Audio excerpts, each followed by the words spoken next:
Nashville's success is going to be our ability to build a thriving technology community. And to build a thriving technology community, we have to have the top talent. Well, I'm extremely honored. This is quite a privilege, and in my career I'm sure pales to many, but I have been so blessed to have been born in Nashville. I've been able to start here in sales, selling computers for IBM. I was at KPMG Consulting, and we were moving from geographies to industries, and the CEO looked at me and said, "You're in Nashville. You're going to build our healthcare practice."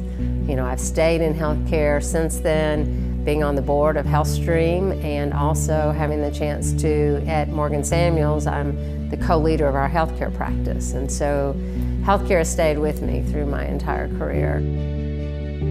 When you are hiring someone, don't start with the position description as you see the job today.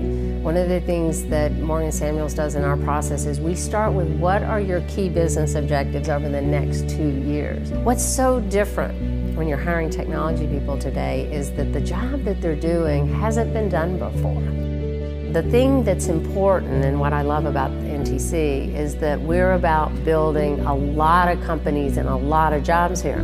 Because when those individuals come here looking at a particular job, they're not just looking at that one job. They're looking at, are there other companies that I could go to work for in Nashville? Those are the kind of things that we have to make sure happen here, and that's where the Nashville Technology Council is so important to building that. As you know, I ran for mayor, and my whole platform was about building a smarter Nashville.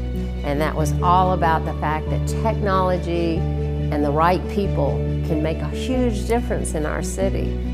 One of the messages that I want to send to everyone, especially those of you who are of a diverse background, I encourage you, we need diversity across all of our companies, and we need people of diverse thought and background and religion and nationality and women to step up and go lean in and go after those jobs and see what happens. I clearly want to say that it is even more of an honor to follow Bobby Frist into receiving this award.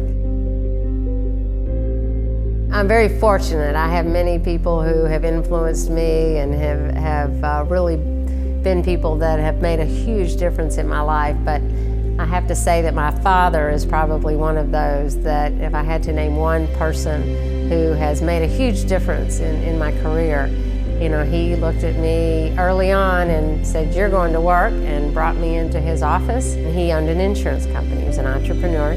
But one of his favorite sayings that I'll have to tell you about was that he would say, "One day you're a hero and one day you're a bum. Never get used to either one." So I always remember that because I love to win, and there'll be days that I win, and unfortunately there'll be days that I won't. And so if I can always remember what my father said, then that keeps me going.